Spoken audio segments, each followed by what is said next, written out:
নমস্কাৰ স্বাগতম জনালো মোৰ পাকঘৰলৈ কুকুইত বলো। আজি মই অসমীয়া থালি এখন ৰেডি কৰিম। তাত অসমীয়া থালিখনত মই কি এড কৰোঁ আপোনালোকে চাই থাককচোন মোৰ ভিডিঅ'টো। আৰু এতিয়া মই পাৰ মাংস বনাব লৈছোঁ। একদম থলুৱা সিম্পল ৰেচিপি কেইটামান ল'ম। মই একদম থুলমূলকৈ দেখাম থালিখন। থালিখনৰ ৰেচিপিটো যদি আপোনালোকৰ কোনোবাটো স্পেচিয়েলিষ্ট ভাল লাগি যায় মোক ক'ব, মই সেইটো ৰেচিপি শ্বেয়াৰ কৰিম। আৰু পাৰ মাংসটো মই দেখাম, একদম থুলমূলকৈ দেখাম। মিঠাতেল দি ল'ম, ভাল লাগে। জোলত অকণমান তেল বেছি লাগে, হৈ যাব। ইয়াতে মই এতিয়া সম্ভাৰ, শুকান জলকীয়া আৰু তেজপাত, পিঁয়াজ দি ল'ম। জাষ্ট দেখাই দিওঁ আৰু মই কেনেকৈ আজি ৰেডি কৰিলোঁ থালিখন। কেঁচা জলকীয়া বটা আছে, মই জিৰা আৰু কেঁচা জলকীয়াটো ইউজ কৰিম, ধনিয়াটো ইয়াতে নিদিওঁ। আৰু ইয়াতে আছে আদা, নহৰু আৰু জালুক বটা। জালুকটো লাগিবই পাৰ মাংস বুলি ক'লে। এইখিনি মই দি ল'ম ইয়াতে। এতিয়া বৰ্তমান পিঁয়াজখিনি অকণমান সময় ভাজি লওঁ, তাৰপিছত নহৰুখিনি দিম। ইয়াতে মই নহৰু, জলকীয়া বটা আৰু জিৰাখিনি দি লৈছোঁ। এতিয়া মই ইয়াতে অকণমান পানী দিম, যিহেতু জিৰা দিছোঁ। অকণমান পানী দি ভাজিব লাগে, নহ'লে মছলাটো বেছিকৈ ভাজিলে তিতা হৈ যায় আৰু ফ্লেভাৰটোও নষ্ট হৈ যায়। ধৰণত বনাই দিয়কচোন, সেইকাৰণে চবৰে বেলেগ বেলেগকৈ সোৱাদ হয়। চাবচোন, একে ইনগ্ৰিডিয়েণ্টছ দি বনাব কিন্তু সোৱাদ বেলেগ বেলেগ হ'ব। এইবিলাক টেকনিকৰ কাৰণেই হয়। চবে কিছুমানে অলপ বেলেগকৈ বহাই দিয়ে, কিছুমানে অলপ বেলেগকৈ বহাই দিয়ে। এনেকৈও এবাৰ বনাই খাবচোন। যোনে যোনে এনেকৈ নিদিয়ে আৰু। মই মাংসখিনি দি দিওঁ। মই ঘৰতে কাটি বাছি ৰেডি কৰি থৈ দিছিলোঁ। এইবিলাক কেনেকৈ কাটিব লাগে, বাচিব লাগে বহুতে জানে, বহুতে নাজানে বিগিনাৰবিলাকে। তো মই এইবিলাকো কেতিয়াবা ভিডিঅ' শ্বেয়াৰ কৰিম বুলি ভাবিছোঁ। কেনেকৈ কাটিব লাগে, চাফা কৰিব লাগে। এনেকৈ আমি অকণমান সময় ভাজি ল'ম, তাৰপিছত হালধি নিমখ দিম সোৱাদ অনুসৰি। ভাবিছোঁ টোপোলা ভাত বনাম। টোপোলা ভাতটো মই বনাবৰ কাৰণে বৰা চাউল আৰু জহা চাউল দুটাই মই ভিজাই থৈ দিছিলোঁ। জহা চাউলটো অলপ আগতে ভিজাইছোঁ আৰু বৰা চাউলটো মই 5 ঘণ্টা 6 ঘণ্টামান আগত ভিজাই থৈছিলোঁ। এতিয়া মই পানীখিনি ভালকৈ টুকি থৈ দিম, তাৰপিছত মই কলপাতত বান্ধি কিনে ষ্টিম দিম। মই একেলগে ভিডিঅ'খিনি গোটেইখিনি একেলগে দি আছোঁ। আজি থালি যিহেতু গোটেই একদম চব মানে মিলি থাকিব আৰু। হালধি, নিমখ সোৱাদ অনুসৰি মই দি লৈছোঁ।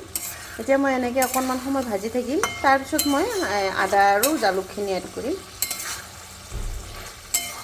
আলু তালু নিদিওঁ আজি, একদম চিম্পুল কৰিম।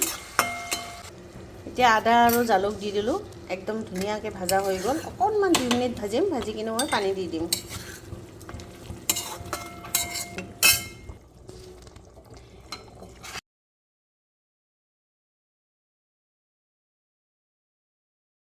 এতিয়া মই ধুনীয়াকৈ কলপাতখিনি জুইত সেকি ল'ম। সেকিলে ধুনীয়াকৈ বান্ধিব পাৰি। এনেকৈ গোটেইখিনি সেকি ল'লোঁ। অলপ ফ্ৰাই টাইপৰ বনাম আৰু চিকেনটো বনাওঁ।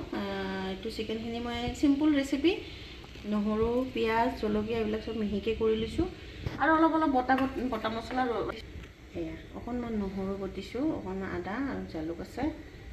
ইয়াতে জিৰা, ধনিয়া আৰু কেঁচা জলকীয়া বটা আছে। এইখিনি চব অলপ তাতে দি দিম। জাষ্ট ফ্ৰাই টাইপৰো নহয়, গ্ৰেভিও নহয়, এনেকুৱা টাইপৰ বনাম আৰু। তো ৰেচিপিটো জাষ্ট একদম শ্বেয়াৰ নকৰোঁ, জাষ্ট অলপ দেখাই আছোঁ আৰু। এতিয়া মিঠাতেল দি বনাম মই চব।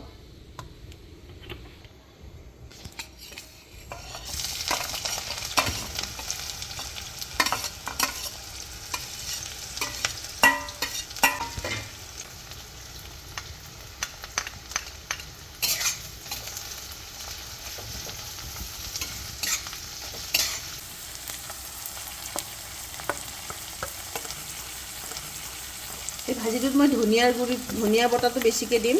মোৰ চব বটা মছলা হয় এইবিলাক। গুড়া মছলাটো মই অলপ কমেই ব্যৱহাৰ কৰোঁ। মাংসখিনি দিলোঁ। আলুটো একদম কেঁচা এনেকৈ দিম, ফ্ৰাই কৰা নাই।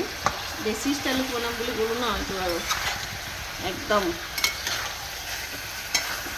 মাংসৰ কোৱান্টিটি দেখিছেনে? এই মাংস বহুত আছে কিন্তু মছলা একদম কম। 1 কেজি মাংস আছে, মছলা একদম কম দিছোঁ। ফ্ৰাই কৰিম। ফ্ৰাই কৰি কিনে অলপ উঠাই থ'ম আৰু অলপমান জোল বনাই দিম। আমি এইবিলাকতো অলপমান জুইত সেকি ল'লোঁ আৰু কলপাতত সদায় মানে অকণমান জুইত সেকি ল'বই লাগে বা ৰ'দত অলপমান দি ল'ব লাগে, তেতিয়াহ'লে তাৰ যিটো এৰমা ওলায় সেই এৰমাটো আহে আৰু নহ'লে ষ্টিমত দিলেও আহিব, কিন্তু বান্ধোতেই মানে এই বস্তুটো নিজে নিজে এৰিব ষ্টাৰ্ট কৰে আৰু সেইকাৰণে মানে ৰ'দত দিয়া বা জুইত সেকি লোৱাটো একদম জৰুৰী হয়। বহুতে জানে আৰু বহুতে নাজানেও, চ' মই ক'লোঁ আৰু এতিয়া এনেকৈ বান্ধি ল'ম।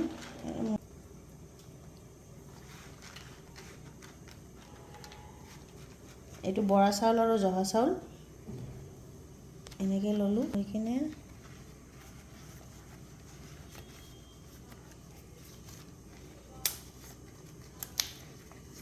এয়া কলপাত পিঠা বুলি কিনে যে আমি এনেকুৱা টাইপৰে হয়, এইটোৱে আৰু এইটো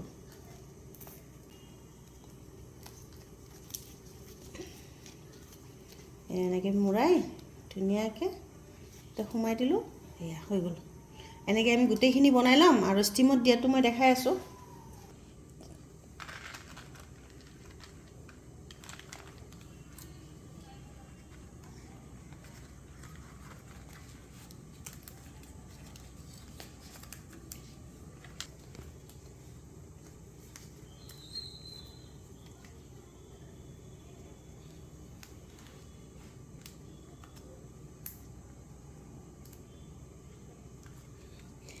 আমাৰ আইতাহঁতক আমি দেখিছিলোঁ এনেকৈ কৰা, তো আজি সেইটো কথাই মনত কৰি কিনে কৰিলোঁ।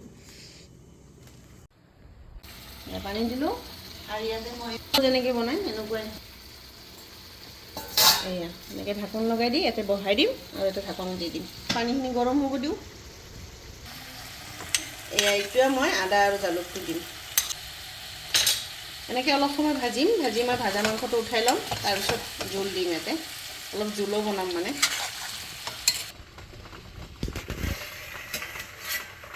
একদম ধুনীয়া গৰম হৈ গৈছে, উতলি আছে। এতিয়া মই ইয়াতে এটা এটাকৈ ৰুটিকেইটা বহাই দিম।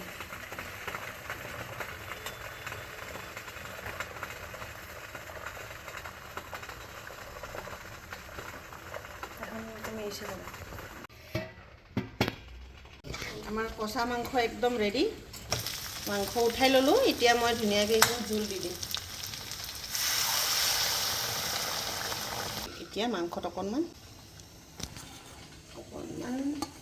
পিঁয়াজ কলি যে স্প্ৰিং অনিয়ন এইটো দি দিম, ধনিয়াৰ পাত দিম। ভাজি কিনে কচা মাংসত মানে এইবিলাক বহুত টেষ্টি কৰে। কেঁচা জলকীয়া দিম। এইটো আমাৰ কচা মাংস ৰেডি, মাংসৰ জোল একদম ৰেডি। এতিয়া গৰম মছলা দি দিওঁ, অকণমান ধনিয়াৰ পাতো দিম, ধনিয়াৰ পাত দিলোঁ।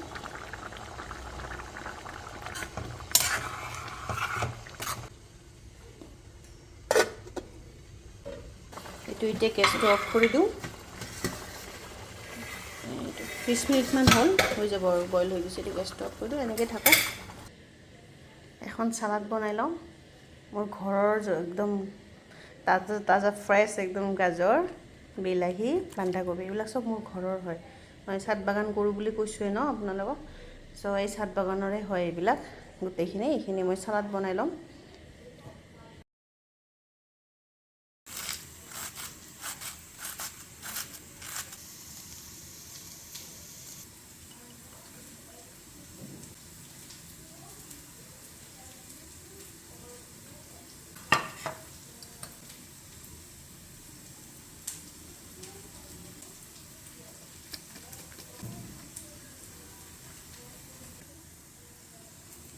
সৰু আলু আৰু গ্ৰীণ মটৰ দি কিনে অকণমান ভাজি বনাইছোঁ। ভাজিখন নহ'লে আধৰুৱা হৈ যাব।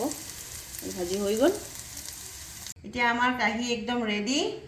অসমীয়া একদম থলুৱা খাদ্য এই হ'ল টোপোলা ভাতৰ দালি, গ্ৰীণ মটৰ দি কিনে দালি বনাইছোঁ। এই হ'ল চালাড, কিয়া, লেবু, এয়া শ'ল মাছৰ লগত চচ্চড়ি ছজনা দি কিনে।